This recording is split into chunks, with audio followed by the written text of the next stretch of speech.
2025 সালের মধ্যে নির্বাচন চায় বিএনপি।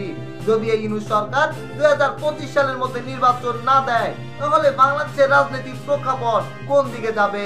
বিএনপি কি আন্দোলন করবে নাকি জামায়াতকে নিয়ে আন্দোলন করবে? জামায়াত কিন্তু এর মধ্যে বলে দিয়েছে বিএনপি এবং আওয়ামী লীগ একই সাপের বিষ। তাহলে বাংলাদেশের রাজনীতির প্রেক্ষাপট কোন দিকে যাচ্ছে? এখন কথা হলো, বিএনপি কি নিজে একাই আন্দোলন করবে নাকি 90-এর মতো আওয়ামী লীগের ইতিহাস কিন্তু আমাদের সবারই জানা আছে। আমরা দেখেছি 90-এ এরশাদকে কিভাবে ক্ষমতাচ্যুত করা হয়েছিল। তখন বিএনপি আওয়ামী লীগ মিলেই একই সাথে আন্দোলন করে স্বৈরাচারী এরশাদ সরকারের পতন ঘটিয়েছিল।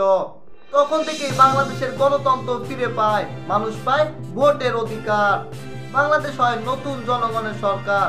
এখন কথা হলো, আসলে কি 2025 সালের মধ্যে ইউনূস সরকার নির্বাচন দিবে নাকি 2007 সালে ফখরুদ্দিন আহমেদের মতো -2 ফর্মুলার দিকে হাঁটছে ইউনূস সরকার নিজের ক্ষমতা ধরে রাখার জন্য?